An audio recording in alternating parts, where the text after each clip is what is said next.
Oh, ladies and gentlemen, WWE Raw review, and man, I had another one of those moments last night to where I said, why am I here? Why am I watching this? Why am I doing this? I want to turn the TV off.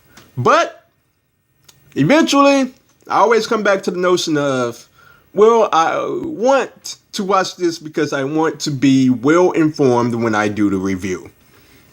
And there was a sign in the crowd last night on Monday Night Raw. And it said something to the effect of, I feel like you're not even trying. And we need to find the name of that person, the Twitter ad of that person, Facebook, social media, whatever. Can we just give that person a hand clap? He or she, I don't know who it was, held that sign up high and proud. And that's what I felt watching this show. I just feel like they're not even trying sometimes. I guess it's just like, they feel like, okay, we got the money for Raw. We're going to have that money for Survivor Series. It's on the network for $9.99. It's not we used to put in effort on the Go Home show. Just screw it. For the majority of the Go Home show anyways. And it's just tough to watch Monday Night Raw, man. Like, SmackDown is such a great watch at times. It's an easy watch. NXT is an easy watch. And sometimes I just question myself, like, I know these are the same people that write Raw and SmackDown for the most part. The main guys looking over both shows. What's the difference? And sheesh, it is just so hard to get invested into at times. And one of those nights was definitely one of those times where it was tough to get invested into any part of the show. So I'm going to get on into the review. We're going to start right at the beginning, the Raw Tag Team Battle Royal. We cut right to the show, and we open right up with action. I'm like, well, this is a first. You know, we're going to start Raw with a wrestling match with a novel idea. And to my surprise, here came Braun Strowman. So Braun Strowman's music hits, and it's like, oh, okay, Braun is going to lay everybody out now. Okay, and Braun laid everybody out. And we didn't even get a finish to the match. So Braun lays everybody out, grabs a chair, sits down, says he's not going anywhere until Baron Corbin gets these hands. We have ourselves a classic wrestler sit-in. So right when he did that, the first thing I said was, okay, who's going to come and interrupt this? And I got Stephanie McMahon's music, my goodness. Stephanie comes down, she interrupts it, said that Braun needed to focus his anger on the Survivor Series match this Sunday so that Raw can win over her brother Shane and SmackDown. Braun said he didn't care about Shane. He don't care about representing Raw at Survivor Series. He wants Baron Corbin.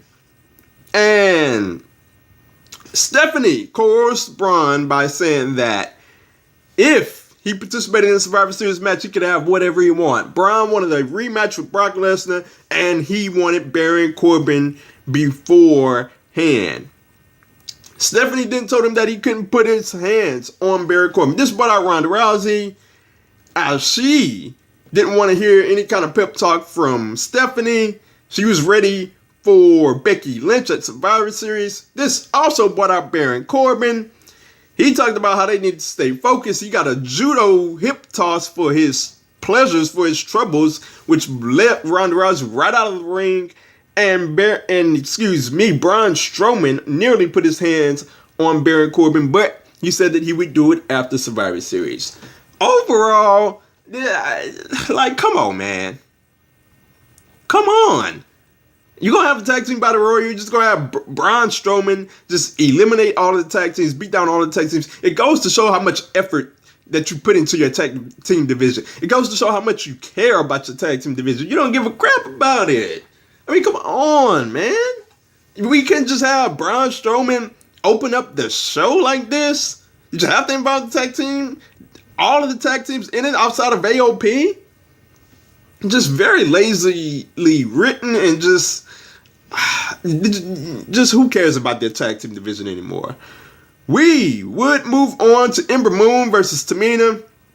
And the only positive I can get out of this match was that at least it wasn't a 2-minute match like it normally always is. I saw Ember Moon, I saw Tamina, I was like, well, this is only going to go for a minute and a half, a couple of minutes. But, hey, first match of the night, they got a commercial break out of it. That's normally what it is for Raw anyways. So we got what was not a good match. Ember Moon would go on to pick up the win.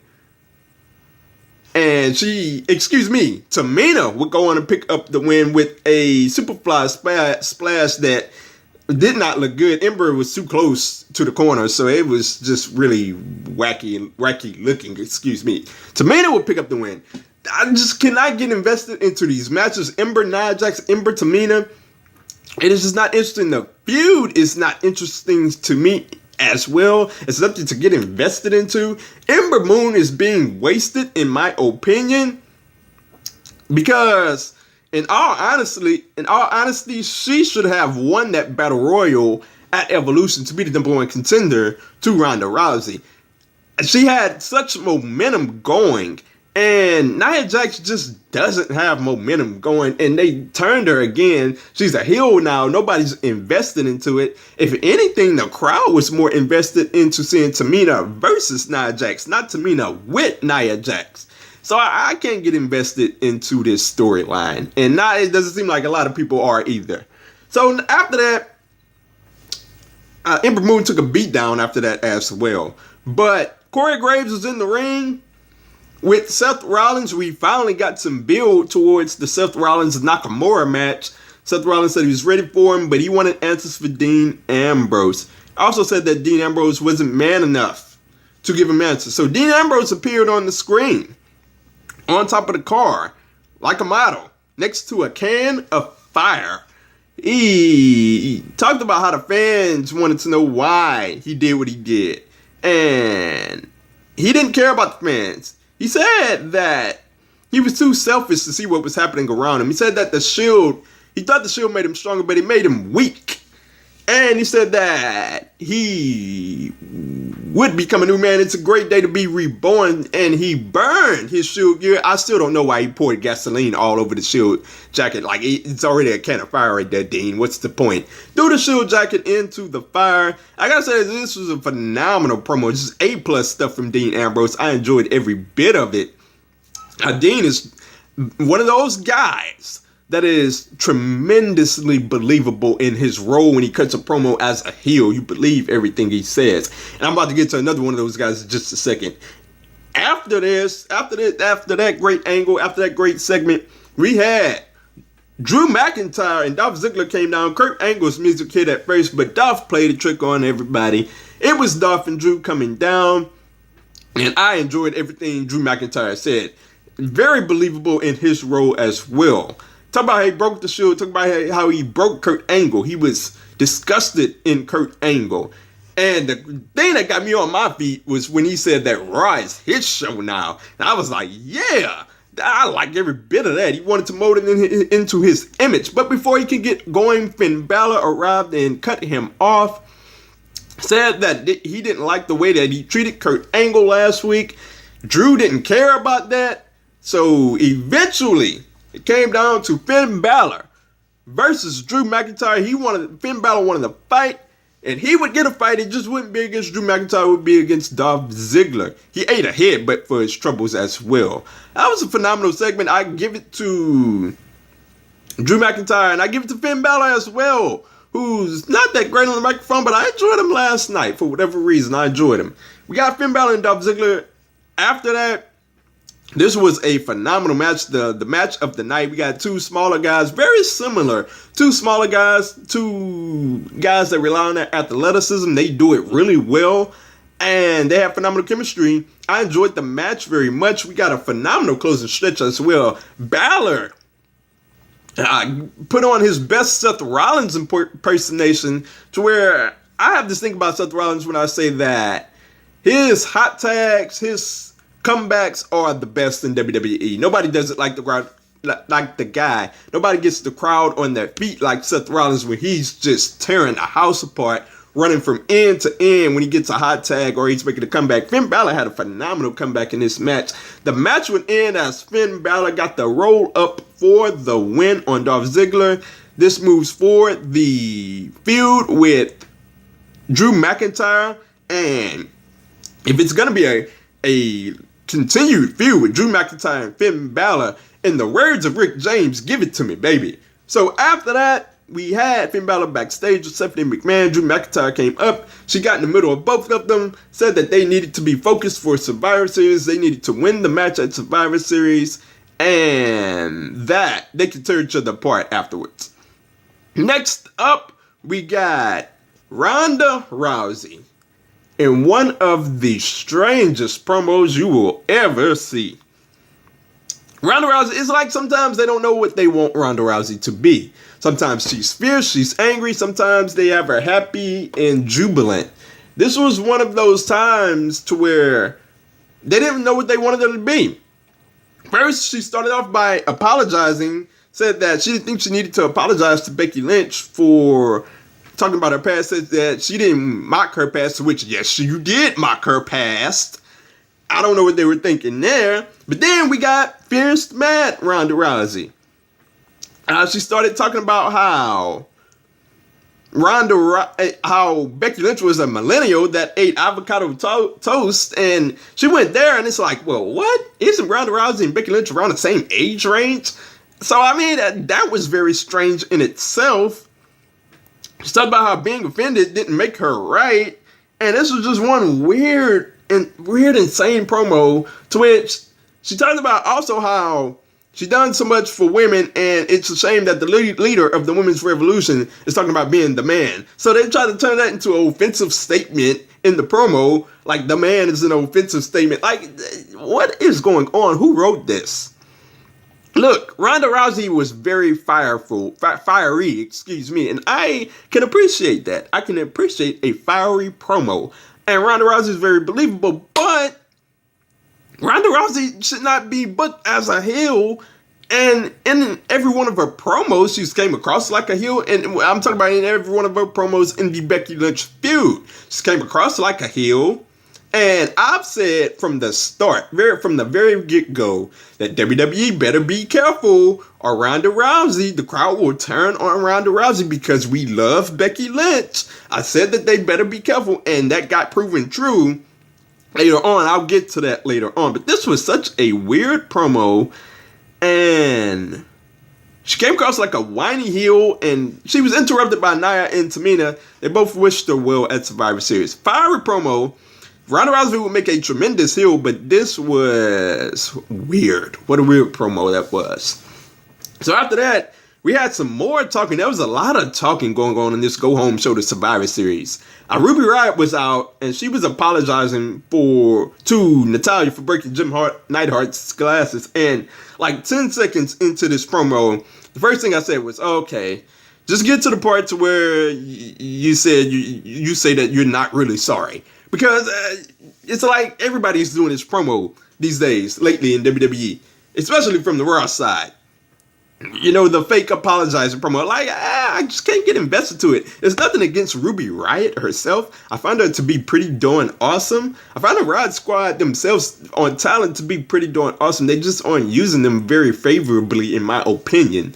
But she got to the part to where she said that she wasn't sorry one bit. Natalya came out to attack, and Riott Squad put the beat down on, and they put on one of the crappiest looking heart attacks I have ever seen. And that's just not to criticize the ladies. I'm sorry for criticizing the ladies, but I have an affinity for things of my childhood, particularly as it pertains to wrestling. Look, if you're gonna do the heart attack, at least do it right. That heart attack was just, oh my God. It just accentuated what was such a bad segment, what was such a bad idea from the start, what was such a bad angle from the start. So, I mean, I can get invested into this angle. I really don't care about the angle. It's not for the women involved. Riott Squad are great. Natalya is great. But I just don't care about the angle. And I wish better for those women, better angles for those women, just more important stuff for those women. Just, come on, WWE, you got to do better. So after that, we finally got the Raw Tag Team Battle Royal the second time around. It only went for a few minutes, and you can't get invested into anything. I was out on this match when I seen that the Revival was one of the first couple of teams eliminated. It's like, bro, come on. Come on. These guys are arguably the most talented tag team in all of WWE. And they're backstage and catering for the most part. They're getting eliminated in the Battle Royal early. Just send them back to NXT, for goodness sakes. If that's the only place where they're going to get used properly, send them back to NXT. They did it with a couple of wrestlers before, right? Why not do it with the Revival? That's the only place where they're going to get respected, then send them back. So moving on to the Battle Royal. Look, I have a rule of thumb in Battle Royals. Men, women, tag teams. When it gets down to the final two people or the final two tag teams, they both have to be believable in the sense that you think that they both can win. When it got down to Rude and Gable and the Ascension, it's like, okay, why are we wasting time here? Just give it to Rude and Gable. Like, at least let the Revival get to the final two. That way you have some kind of suspense in the Battle Royal, even though nothing is really on the line. It's just for the sake of who can be the captain of the tag team for Survivor Series. And at least have the Revival in there. But it doesn't matter because Rude and Gable picked up the victory. Nobody cared. Rude and Gable is going to be the captain, will be the captains for the Survivor Series tag team match that will be on the pre-show. My goodness. The state of the Raw tag team division is just in shambles. In shambles! And it's like people back there just don't care. But moving on. After that, we had Brock Lesnar and Paul Heyman. They both came down. Paul Heyman praised Brock Lesnar. Talked about Braun Strowman as well. Talked about how he was almost unbeatable, but he couldn't beat the Beast Brock Lesnar. I then talked about AJ Styles. We got a pretty significant the AJ Styles chant, and I enjoyed that very much. I enjoyed the slight pause from Paul Heyman to let the fans get into their chant. I enjoyed the slight hesitation there for Paul Heyman.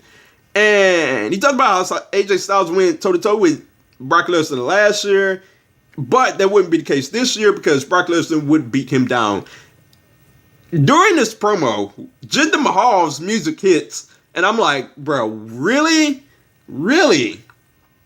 So he gets halfway up the ramp, and I'm like, okay, just get into the ring so Brock Lesnar can F5 you, and we can move on here. So Brock lets him in the ring, and we get just that. Brock Lesnar cleans house, almost breaks one of the Singh's brothers' necks twice. Like, can we be more careful with the Singhs? First Randy Orton, not Brock Lesnar. Like, they're just tossing the guys around. Eventually, one of those guys are going to get seriously hurt. Then it's going to be like, oh, man, I hate to see those guys get hurt like that. Well, do something about the problem right now. But Brock Lesnar tosses those guys around like it's nothing, and then knocks out Jinder Mahal, and then that would be it as his music would hit. So, Brock, that's your build for this Sunday's big WWE title match, big Universal title match between, well, none of the titles are on the line, but that's your big build towards that match between Brock Lesnar and AJ Styles. So after that, Lashley was in the ring posing, and at this point, I tweeted, you know what, if I wasn't reviewing this, I'd turn it off right now. And I was just so upset and outdone with the product that I was seeing on the television. But Elias came down, and that kind of saved the moment for me. We got some Elias chants, and we got a pretty funny segment here. We got some good comedic relief with Elias calling Child Protective Services on Bobby Lashley for kidnapping a child, and I enjoyed that very much. Leo Rush in the ring, that was pretty funny. I was some very needed comic relief from the crap that we were getting earlier in the show. After that, we got a Survivor Series team qualifier, Lashley versus Elias. Look, the Elias segment was funny, but what they're doing with Elias is not funny. I'm going to get into that later. This match only went for a couple of minutes, and it ended as Elias couldn't beat the 10 count as Lio Rush grabbed his foot for him not to get in the ring. Lashley picks up the win. He will be on the Survivor Series team. Look, Elias, can I do something with the guy? He's very talented. I see that they like him, so he needs to be in an established feud. He needs to be an important person. We need to do some things with the guy. He's a huge star. The crowd loves him. So do something with him. Not these interruptions that we see every week. Have a continued feud with the guy, with somebody, for goodness sakes. So moving on, Alexa Bliss came out to name the Raw Women's Survivor Series team. She said that she sent Natalya home, but Natalya will be on a team with Mickie James and Nia Jax and Tamina, but she said there was one more member to go, and it would be determined in the next match, Sasha Banks versus Bayley. If they were just looking for a top way to just stab me all in the heart, just put Sasha Banks and Bayley as a throwaway match for a build to Survivor Series.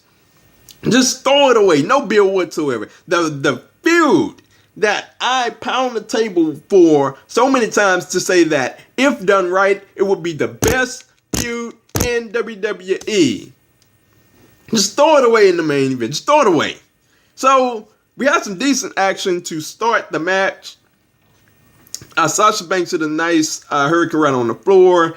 And we had some decent action going into the break. But after the break, we didn't even really get into the match because as Sasha Banks locked on the bank statement, Nia Jax and Tamina all jumped into the ring to beat down Sasha Banks and Bayley. And it should be pointed out that Sasha Banks got hit first. Therefore, Sasha Banks should have been the winner of the match and therefore on the Survivor Series team. But it's wrestling, so they don't care. It's a no contest. So Alexa Bliss grabs the mic, says that since nobody won, to which Sasha Banks did, Ruby Riott would be her choice for the Survivor Series team. So, before we could even get into that, we cut to the back, and Becky Lynch is ripping off Ronda Rousey's arm. And at that point, I was so outdone with the show. I was so outdone with that Sasha Banks and Bayley finish as well. I look up, and there's Becky Lynch, and I jump up out of my seat like, yes, now it's getting good. So we have officials pulling Becky Lynch off of Ronda Rousey.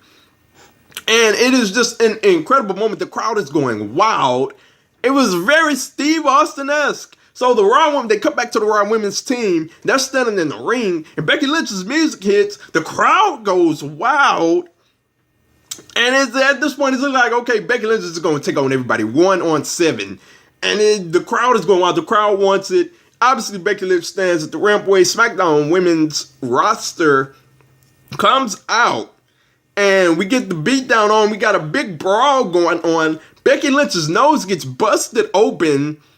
And Ronda Rousey's music hits. Crowd pops for that. So she wants her revenge. So she comes down and tries to do a Sting NWO. But she sells the arm. She can't do anything with one arm. She sells that. I appreciate that. Then Becky Lynch grabs a chair and nails Ronda Rousey really good. She keeps nailing her with the chair. And I told y'all earlier in this breakdown that they messed up somewhere. They messed up here. They tried to make Becky Lynch the lovable face that's getting beat down, that you want to feel compassion for. No. And that you want to boo Becky Lynch for doing it. No. We don't want to feel compassion for Ronda Rousey.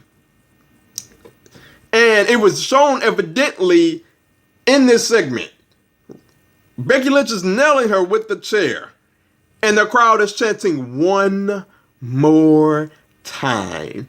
They didn't learn that lesson with Charlotte. I told them. I said it.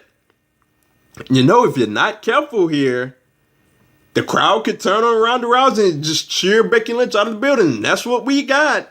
So bloody Becky Lynch looking like Steve Austin when he was caught up in the submission.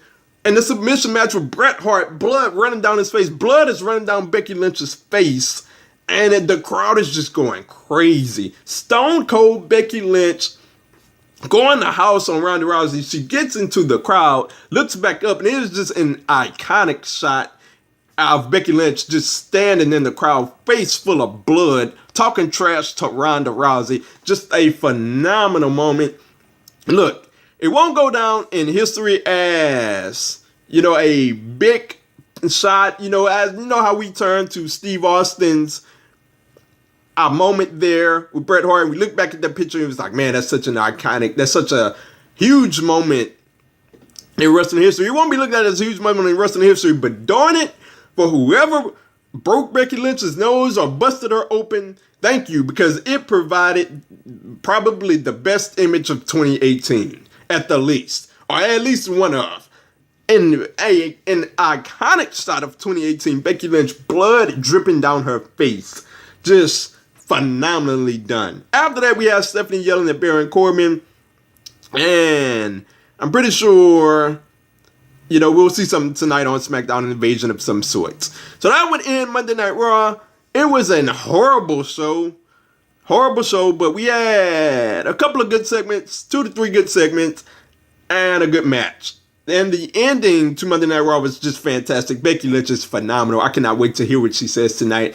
I'm interested to see if we have another invasion tonight. We'll see what Becky Lynch has to say. The man, the queen, the everything, the top star of WWE. If I'm not mistaken, I have a YouTube video for quite some time ago talking about how Becky Lynch is the top star of WWE. I'll try to see if I can find that. But let me know your thoughts on Monday Night Raw down below, whether it be on YouTube, whether that be on Twitter at OMGCorby or at 2SweetPod. Let me know your thoughts. I am out.